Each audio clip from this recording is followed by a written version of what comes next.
Welcome to another trade recap where I'm day trading S&P futures on an Apex evaluation account. You can sign up for your own Apex account with my link in the description and use my coupon code for 50% off your first month and 50% off all recurring months. Sorry it's been a while since I've uploaded a trade recap. I was busy working on my last video detailing my FOMC volatility strategy for passing prop firm evaluation accounts. Check out the video card if you're interested. I admit this strategy was mostly just for fun, as it's a little YOLO in nature, but I'm back to showcasing more responsible trading with these recaps. So here's a snapshot of my daily profit and loss since the last trade recap. As you can see, there's been a lot of ups and downs, but we're making slow but steady progress. Over 9 trading days, my net profit was $1,264. I found that one issue with my current strategy was that it wasn't precise enough. When I got my entry signals, there were too many levels to enter from, and so I just found myself entering trades too early and getting stopped out. I also just didn't have as much confidence as I would like in my profit targets, as they seemed too arbitrary with my old setup. So I've made the following adjustments to my charts and strategy to make my setups more precise.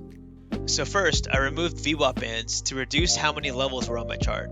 This also makes it look a little cleaner. Next, I removed the stochastic oscillator, as this was a lagging momentum indicator that would sometimes give false confluence on trend days. And lastly, I'm now incorporating some inner circle trader or ICT concepts, such as analyzing market structure, making entries in fair value gaps, and targeting liquidity pools for exits. I also added fractal signals to more clearly show swing lows and swing highs to help me identify market structure a little better. I'm pretty excited about these strategy updates, and you'll be seeing some of them in this video, so let's get right into it.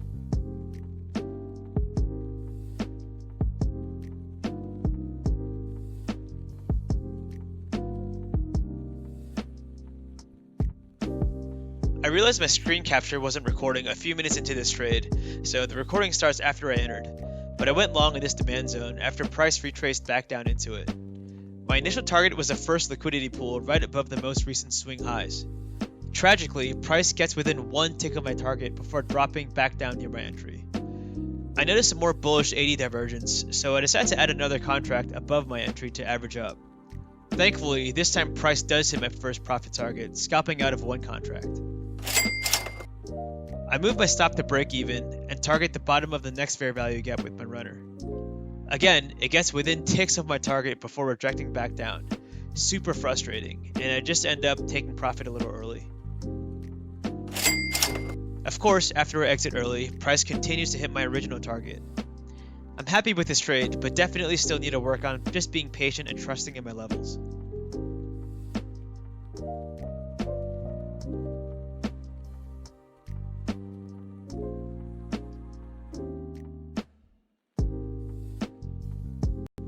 I tried playing the edge of this fair value gap, hoping price would continue to drop after it got filled.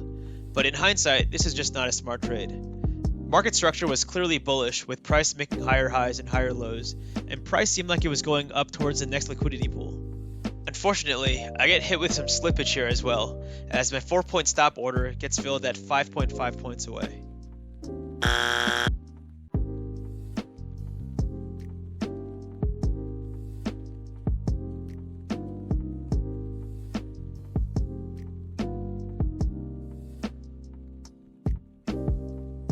So this short entry was a little questionable. I saw a pretty strong rejection from the high of day combined with the bearish 80 divergence, and so I expected price to retest the fair value gap that was created on the run-up. As the trade dragged on, it became apparent that the buyers were still in control, and I realized that the liquidity pool above the high of day had not been taken yet, so I decided to exit this trade early for a 4-point profit.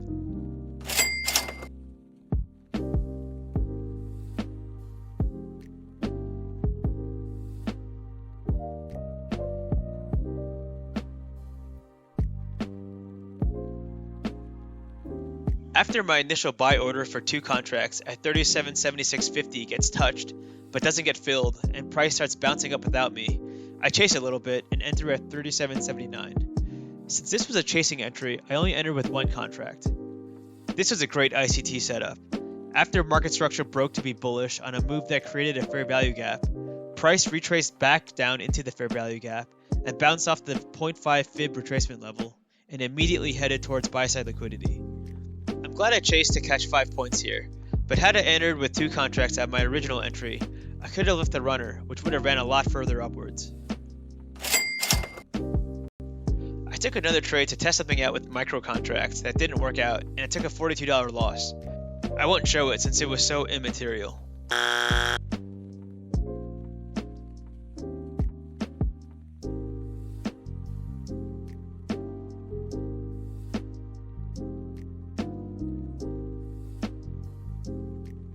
I take a stab long inside a 15-minute fair value gap when price retraces back down, expecting it to bounce out and head for the next liquidity pool above. However, I noted that it was almost 250 central when the market on close orders hit the tape, and decided to exit early for 4 points, as I didn't want to get caught in the MOC volatility. This was the right call, as price started to plummet shortly after I exit. I had a great overall day of trading today. I'm finding that incorporating ICT concepts into my day trading strategy is increasing the precision of my entries and exits tremendously. It's also easier to tell if my trade has failed, and I found that I'm less likely to look to re-enter immediately after getting stopped out, which is great for preventing revenge trading.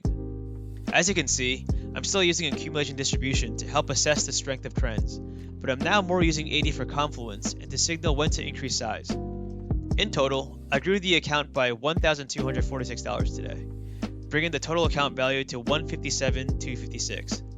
We're less than $2,000 away from the evaluation profit goal and have the full $5,000 loss threshold.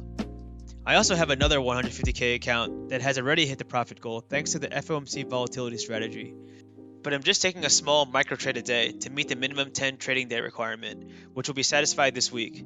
So I'll be trading a 150k funded account starting next week, and will of course be posting the related trade recaps to this channel.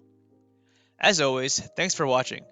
Please leave a thumbs up if you enjoyed, and subscribe to follow along my journey as a prop firm day trader.